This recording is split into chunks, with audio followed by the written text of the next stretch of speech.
जयपुर के pink city press club में हुई प्रेस कॉन्फ्रेंस में जबरन वसूली के रैकेट का पर्दाफाश किया, जिसे दिल्ली के बिजनेसमैन विकास गर्ग द्वारा संचालित किया जा रहा था। प्रेस वालों को रीचा सैनी ने बताया कि राजस्थान के भिवाड़ी जिले में स्थित शाहजहांपुर पुलिस स्टेशन में विकास द्वारा काफी फर्जी एफआईआर दर्ज कराई गई है। खुलासा किया तो मालूम हुआ कि वहां इस तरह के कई फर्जी एफआईआर दर्ज करने के लिए अपने कर्मचारी सहयोगी का इस्तेमाल करता था। सबसे पहले मेरा सबको नमस्ते। आप लोग मेरे फिर एक कॉल पर आप लोग सब लोग आए यहाँ पे, उसके लिए मैं कोटि कोटि धन्यवाद हूँ। लास्ट मैंने विकास गर्ग एक्सटॉर्शन केस को मैंने ओपन किया था, जो कि मुझे इनके लॉयर ने अप्रोच करा था, जो हाई कोर्ट में इनका केस फाइट कर रहे हैं, जिसमें अब ये है चैप्टर 1, क्योंकि लास्ट भी आप लोगों ने मेरे से क्वेश्चंस करे थे कि आप लोगों ने लास्ट टाइम भी सेम कॉन्फ्रेंस थी, तो this is not same conference. Actually इसके अंदर हम लोग विकास गर्ग का चैप्टर 1 एक्सटॉर्शन केस को ओपन कर रहे हैं, जो कि है एफआईआर नंबर 258/2020।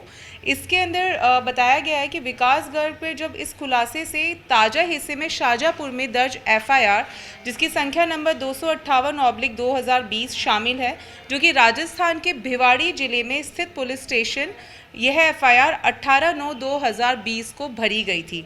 इसके अंदर श्री चिंतन सांघवी और उनके सहयोगी के पास कुछ संपत्तियों को दिखाने का काम दिया गया था, जो कि एफआईआर में दिए गए ब्यौरे के अनुसार विकास कुमार सहित Vikas Ecotech limited company Subhash Dixit हैं, जिन्होंने चिंतन सांघवी और उनके सहयोगियों पे संपत्ति को दिखाने के लिए बोला। उसके बाद शाहजहांपुर के पास के कारखाने में जाते समय उन्होंने होटल और दोपहर के भोजन के लिए बात कही, जो कि और जिस होटल का उन्होंने वहाँ पर नाम लिया वो होटल वहाँ पर था ही नहीं, वो एक ब्लैंक स्पेस था, जो कि पुलिस के द्वारा बताया गया आगे इन्वेस्टिगेशन के अंदर। और ये एक झूठी और मनगढ़ंत एफआईआर, जो कि पूरी तरह से फर्जी और दुर्भावना से भरी हुई है। इसमें विकास गर्ग द्वारा अभियुक्त के रूप में नामित किए गए चिंतन सांघवी को परेशान करने का इरादा मामला सामने आया। इसके पीछे कुछ कारण है, जो कि पुलिस द्वारा क्लोजर रिपोर्ट दी गई है 16/11/2021 को। उसमें लिखा हुआ है एफआईआर दर्ज करने में 7 महीने की देरी हुई है। शिकायतकर्ता ने 3 माह तक बयान दर्ज कराने के लिए वो नहीं आया। शिकायतकर्ता एफआईआर में उल्लेखित पते पर उपलब्ध नहीं था, वहाँ 2 साल से रह रहा था पहले, लेकिन प्राथमिक में शिकायतकर्ता ने जिस होटल का नाम लिया था, जांच के दौरान पता चला कि उस नाम का कोई होटल है ही नहीं, जबकि वहाँ पर वो होटल खुशी के नाम से था। इसके बाद में इन्होंने विकास जी, जिन्होंने नई दिल्ली में दर्ज प्राथमिक संख्या 112/2020 में दायर फर्जी बलात्कार मामले में फंसाने की कोशिश की थी अनिल शाह जी को, वो भी उसके अंदर उनको ज़बरदस्ती फंसाया गया, जिसके अंदर साफ साफ लिखा 20/1/2023 को धारा 41 सीआरपीसी के तहत एक नोटिस प्राप्त हुआ, जिसमें उन्हें मामले की फिर से जाँच के लिए उपस्थित रहने के लिए कहा गया। एफआईआर 258/2020 में चौंकाने वाली बात यह आई सामने कि दूसरे आरोपी व्यक्तियों का नाम रिकॉर्ड में होने के बाद में भी 17/12/2021 को अनिल शाह को यह नोटिस दिए जाने से पहले पूरा 1 साल बीत गया था, और इस प्राथमिकी की फिर से जांच के लिए आधार मौजूद नहीं है, और ये राज्य की बर्बादी होगी। संसाधन और पुलिस अगर इस फर्जी मामले की जांच की जाए तो फाइनल रिपोर्ट में काफ़ी हद तक स्पष्ट है, ये कोर्ट द्वारा बताया गया, और ऐसी कोई घटना घटित ही नहीं हो सकती थी, क्योंकि शिकायतकर्ता स्वयं कथित रूप से उपस्थित नहीं था। उसकी सीडीआर के अनुसार यह अनिल शाह के खिलाफ फिर से दायर फर्जी रेप जैसा हुआ। माननीय विचारण न्यायालय के साथ साथ माननीय उच्च न्यायालय नई दिल्ली द्वारा नकली और फर्जी घोषित किया गया। यही आप लोगों को बताने के लिए चैप्टर 1 विकास गर्ग एक्सटॉर्शन केस 1 के लिए आप लोगों को बुलाया गया था। सबसे पहले विकास गर्ग जी के बारे में बताते हूँ। विकास गर्ग जी की कंपनी है विकास इकोटेक करके, जो कि दिल्ली में है। हाँ, ये एक्चुअली क्या करते हैं, कंपनी फर्म करते हैं और उसके अंदर अपने एम्प्लॉयज़ रखते हैं, और उनके थ्रू ये लोग एक्सटॉर्शन का केस करते हैं, जिसके अंदर ये अनिल शाह जी और ऐसे और भी लोग हैं। अब ये जो केस आया एफआईआर का, ये है चिंतन सांघवी जी का। हमने फर्स्ट केस के अंदर ओपन किया था कि एक फर्जी रेप केस करके अनिल शाह जी को फंसाया गया था, लेकिन अगेन सेकेंड केस के अंदर, जिसमें अनिल शाह जी का कोई मतलब ही नहीं है, लेना देना ही नहीं है, उसके अंदर भी अनिल शाह जी को इसके अंदर आरोपित बनाया, जबकि ये वहाँ से क्लीन हो चुका है। वो विकास गर्ग जी के ही जैसे उनके ऊपर जो आरोपी हैं विकास गर्ग जी के अनुसार। जयपुर के अंदर शाहजहांपुर भिवाड़ी में यहाँ पर केस उनके ऊपर करे गए हैं। मतलब ऑल ओवर राजस्थान के अंदर देखा जाए तो 8 केस अपने पास में यहाँ पर राजस्थान में है, इसके अलावा बिहार में और हरियाणा में भी हैं।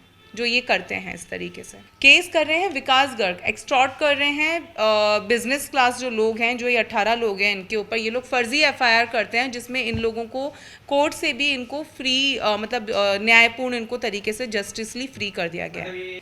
ये एक गैंग है विकास गर्ग जो कि कंपनी फर्म करके एम्प्लॉयज़ को रख के जो सोसाइटी के अच्छे बिजनेस क्लास लोग हैं उनको ड्रैग करते हैं ये लोग इस तरीके से, फर्जी एफआईआर्स करवाते हैं।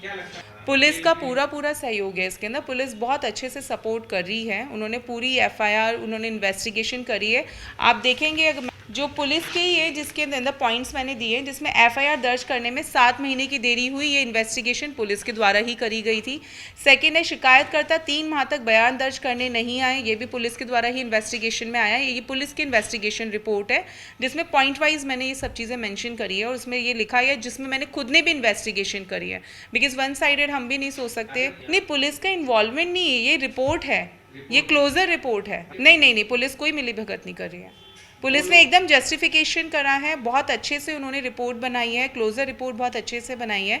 पुलिस का किसी की तरफ कोई इन्वॉल्वमेंट नहीं है। पुलिस ने जिन्होंने ये करी है एफआईआर करी है विकास गर्ग जी के, उनको इन्होंने तरीके से पूरा क्लेम करा है कि ये एकदम फर्जी है। इन्होंने अपने पॉइंट्स दिए, तथ्य दिए हैं कि जो एप्लीकेंट है जिसने एफआईआर करी है वो एफआईआर बिल्कुल बेबुनियाद है, क्योंकि एफआईआर दर्ज करने में 7 महीने की मतलब 7 महीने बाद में वो आए हैं। उसके बाद में जो 3 माह तक वो बयान देने के लिए नहीं आए, जिसने एफआईआर करी वो 3 महीने तक आ ही नहीं रहे हैं। 18 नहीं, रुपयों की ठगी अभी इसमें हम नहीं बोल सकते। हाँ, इनका फंसाने का तरीका होता है कि जैसे नॉर्मली पर्सन होता है वो सोशल जो बिज़नेस क्लास लोग हैं उनसे मिलते हैं, उनसे आपसी भाईचारा थोड़ा करते हैं, फिर उनके साथ में डील करते हैं मतलब बिज़नेस की। फिर एक होता है कि आप जब नॉर्मली आप रहते हैं साथ में काम करते हैं तो फिर वो उनकी कमियों को निकाल कर उनको एक्सटॉर्शन करते हैं। जो ये 18 जिनके ऊपर एफआईआर करी गई है मैं उनको डिफेंड कर रही हूँ। मैं एक्चुअली पुरुष आयोग की मांग कर रही हूँ। उस पुरुष आयोग के अंदर जब इनको पता चला तो इन्होंने मेरे को वाया मेल, और इनके जो लॉयर हैं उन्होंने मुझे अप्रोच करा, तब मैंने इस केस के बारे में आगे पहले इन्वेस्टिगेशन करी, फिर उसके बाद में मैं आप लोगों से रूबरू हो रही हूँ। नहीं, मेरी कोई संस्था नहीं है, ये आयोग की जो मैं मांग कर रही हूँ किसी संस्था के अंदर नहीं कर रही हूँ, ये मेरा सिर्फ है। अभी मैं उनकी तरफ से ही बोल रही हूँ, उन्होंने मुझे ऑथराइज़ करा है कि आप इस केस के बारे में बताएं। मेरा नाम ऋचा सैनी है और I am the woman who asking for the men's right commission, और ये केस उसी में आया, मिर्जापुर से हूँ। देश और दुनिया की हर बड़ी खबर के लिए सब्सक्राइब करें नवतेज टीवी और पल पल के अपडेट्स के लिए बेल आइकन को दबाना ना भूलें, क्योंकि आपकी खबरों का भरोसेमंद साथी है नवतेज टीवी।